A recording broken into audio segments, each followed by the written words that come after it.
Go look at your last grocery receipt. Not the total, the lines. Go down the list and count how many of the things you bought were actual food. A bag of flour, a pound of meat, a head of cabbage, and how many were food that somebody else already worked on. Shredded the cheese for you, cooked the rice for you, made the sauce for you, put the oats in little paper packets for you. Every one of those lines, you paid a stranger a wage to do 10 minutes of work in your own kitchen. That's where the grocery money goes, not to food. To work you didn't know you were hiring out. I fed a family of 6 on $50 a week for years, not because I'm clever, because I bought ingredients instead of products, and I did the 10 minutes myself. Today, I'm giving you the complete list, the actual list, with prices, what to buy, what to cook, and what a week of eating looks like. And I'll be straight with you about what this way of eating won't give you too, because there's a trade and I won't pretend there isn't. Here's the one rule the whole thing hangs on, so you have it up front. The closer a food is to the way it came out of the ground or off the animal, the cheaper it is per pound. Every step somebody takes for you doubles the price. That's the whole system. Everything else today is just that rule with a shopping cart. Now the list. I'm going to give you rough prices. Your store will be a little up or down from mine, but the shape of it holds anywhere in the country. Start with the sack goods, because this is where the money stretches furthest. A 5-pound bag of flour, about $3. That's biscuits, bread, pancakes, gravy, dumplings, a pie crust if you're feeling fancy. $3 of flour feeds people all week long, and most kitchens don't have any in them anymore. Think about that. A big canister of plain rolled oats, $3 or $4, not the packets. The packets cost 3 times more per pound, and what you're paying extra for is a paper envelope and a spoonful of sugar you could add yourself. A canister of oats is breakfast for the whole family for most of the week. A family-sized box of cereal is breakfast for about 2 days, costs more, and they're hungry again by 10 o'clock. I raised kids. I know exactly how fast a box of cereal dies in a house. Rice, the biggest bag you can manage. A 2 or 3 pound bag runs $3, $4. Buy the plain long grain, not the boil-in bag, not the flavored pouches. The pouch costs more for 1 meal than the bag costs for 10. Same rice. You're paying for the pouch. Dried beans, 2 pounds. Pinto, navy, whatever's cheapest, about $1.50 a pound. And I want to sit on this one a second because dried beans are the single most ignored food in the American grocery store. A pound of dried beans cooks up into the same amount as 3 or 4 cans for less than the price of 1 can. The only thing the can is selling you is that somebody already soaked them. Soaking is not work. Soaking is putting beans in water and going to bed.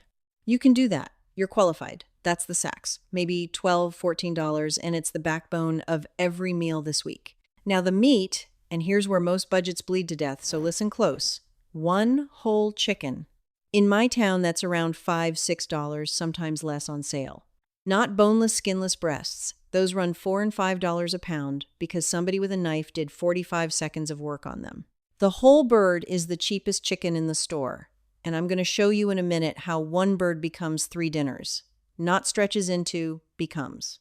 If your store has leg quarters in the big bag, and most do grab those instead or as well. Around $1, $1.50 a pound. It's the best meat deal left in America, and nobody buys it because it has bones in it. Good. Bones are where the flavor lives, and bones are free soup. More on that in a minute. 1 pound of ground beef or a pound of sausage, if it's cheaper that week, $5 or $6. That's it for meat. 2 proteins. In this house, meat is a flavor, not a centerpiece. And I'll tell you honestly, nobody at my table ever noticed the difference once the food was seasoned right. Eggs, 1 dozen, sometimes 2 if the price is decent. Call it $3 or $4. Eggs are the cheapest complete protein you can buy, and they're not just breakfast. Eggs and rice is dinner. Egg sandwiches are dinner. My mother fed us breakfast for supper once a week my whole childhood, and I thought it was a treat. It was arithmetic. Now the vegetables, and here's the rule inside the rule. Buy the ones that keep a head of cabbage. Biggest, heaviest one on the pile they charge by the pound, and cabbage runs under $1 a pound most places. A big head is $2 and change, and it's enormous. Slaw, fried cabbage, soup, stir fry, it sits in the fridge for 3 weeks without complaint. Lettuce is wilted in 4 days and costs more. Cabbage is lettuce that respects your money. A bag of carrots, about $1.50. Whole ones. The baby carrots are the same carrots, whittled down by a machine at double the price. They actually take the big, cheap carrots and carve them smaller and charge you more. I still shake my head at that one. 3 pounds of onions, couple dollars. Onions are the start of every pot of anything worth eating. A 10-pound bag of potatoes, $4 or $5. 10 pounds. That's sides, that's soup, that's home fries with the eggs, that's a baked potato night. Per pound, it's about the cheapest calorie in the building. 1 or 2 cans of tomatoes, $1 or so each. Tomatoes. I'll grant you the canned tomatoes are one of the few processed things that's actually a fair deal, and they make a pot of beans or a soup taste like you worked harder than you did. Then the odds and ends. A jar of peanut butter, $3. A gallon of milk, if your family drinks it, 3 or 4. A pound of butter or a bottle of oil, whichever you're out of. Bananas, they're the cheapest fruit in the store almost every week of the year, about 60 cents a pound, grab a bunch. And whatever one vegetable or fruit is on real sale that week. Just one. The sale flyer picks it, not you. Add it up. Depending on your town, you're sitting somewhere between $45 and $55. Some weeks you won't need flour or oil because they carry over. That's when it dips well under 50. The sacks don't run out weekly. That's part of the trick nobody mentions. Half this list is still in your pantry next Friday. That's the list. Now, the work, because the list alone doesn't feed anybody. By the way, this list and about 100 more methods like it, I finally wrote them all down. Every trick I use to run this house for less, in one book, on my website. Link's right below the video. Go get it if you want it. That's the last you'll hear about it from me. All right, the chicken. This is the centerpiece of the whole week, so I'm walking you through it slow. Sunday, you roast the whole bird. Salt, pepper, whatever herbs you've got, hot oven, hour and a half or so. That's dinner one, and it's a real Sunday dinner. Roast, chicken, potatoes, carrots. Nobody's suffering. When supper's over, you don't throw that carcass away. Throwing away a chicken carcass is throwing away money, plain as dropping it in the trash. Pull every scrap of meat off the bones, you'll get more than you think. A good bowl of it, and set that aside in the fridge. That meat is dinner too. Chicken and rice, chicken soup, chicken and gravy over biscuits. Pick one. Then the bones go in your biggest pot with water. An onion cut in half, a carrot, whatever vegetable ends you've been saving, and yes, save your ends, the onion skins and carrot tops. Keep a bag in the freezer. It's free flavor. Let that pot barely bubble on the back of the stove for a few hours. What comes out is stock, real stock, gold-colored, and it turns a pot of nothing into a pot of something. That stock plus your dried beans, plus a can of tomatoes, plus whatever vegetables are hanging around, that's dinner 3, and honestly, it's usually the best meal of the week. They sell that in a carton for $4 a quart. You just made half a gallon of it from garbage. 1 bird, 3 dinners, $6. That's not a stunt. That's just how everybody's grandmother cooked every week without thinking it was remarkable. Now the beans, because I promised. The night before bean day, dump a pound in a bowl, cover with plenty of water, walk away. In the morning, drain them, cover with fresh water or that stock.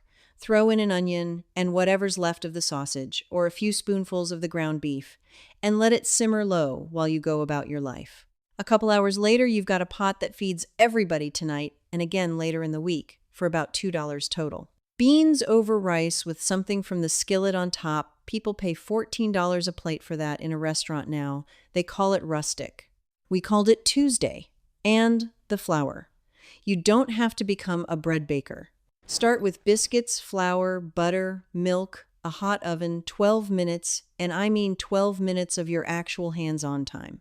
Biscuits turn a bowl of soup into a supper. Pancakes on Saturday cost pennies, and the kids think it's a holiday. And gravy, flour, fat, and milk is the oldest trick there is for making a little bit of meat feel like a lot of meal. Sausage gravy over biscuits fed half this country through harder times than these. So here's the week, plain, so you can see it's real food and not martyrdom. Sunday, roast chicken and potatoes. Monday, beans and rice with cornbread or biscuits. Tuesday, chicken and rice from the picked meat. Wednesday, soup from the stock, biscuits alongside. Thursday, breakfast for supper eggs, home fries, pancakes. Friday, fried cabbage with sausage over rice. and don't turn your nose up until you've had it. Saturday, whatever's left. And there's always something left that's soup and odds night. Breakfasts are oats and bananas and eggs. Lunches are leftovers and peanut butter. Nobody's counting out crackers. People are full. Now, the honest part, because I said I'd give it to you, this costs something. And what it costs is time and attention. Somebody has to soak the beans the night before. Somebody has to put the stock on. It's not hard work. Most of it is a pot minding itself while you do other things, but it doesn't happen by accident. And the first week you'll feel it. Also, there are no steaks on this list. No shrimp, no berries in January, no convenience for the night. Everything goes sideways, so keep eggs and rice in your head as the 15-minute emergency dinner because everybody needs one. This is not a fancy way to eat, it's a solid one. There's a difference, and I'd rather you know it going in than quit disappointed on Thursday. And one more thing before we're done, because it's worth seeing clearly. Walk into any grocery store and look at where things are. The flour, the beans, the rice, the oats, everything I told you to buy, it's on the bottom shelf, at knee height, in plain bags. The stuff at eye level, in the bright boxes, with the cartoon on front, that's the same food with the work done and the price tripled. That's not an accident. Shelf space at eye level gets paid for, and the plain bag of oats has no advertising budget, so it sits by your shoes. The store makes pennies when you buy dried beans. It makes real money when you buy the microwave pouch, the rotisserie sides, the snack packs, the cereal. Nobody's lying to you exactly. They've just arranged the whole building, so the expensive version is the one your hand reaches first, and they've spent 50 years teaching us that cooking from scratch is some lost art instead of 40 minutes and a pot. It isn't lost. It's on the bottom shelf. Bend down. So here's your first step, and it's small on purpose.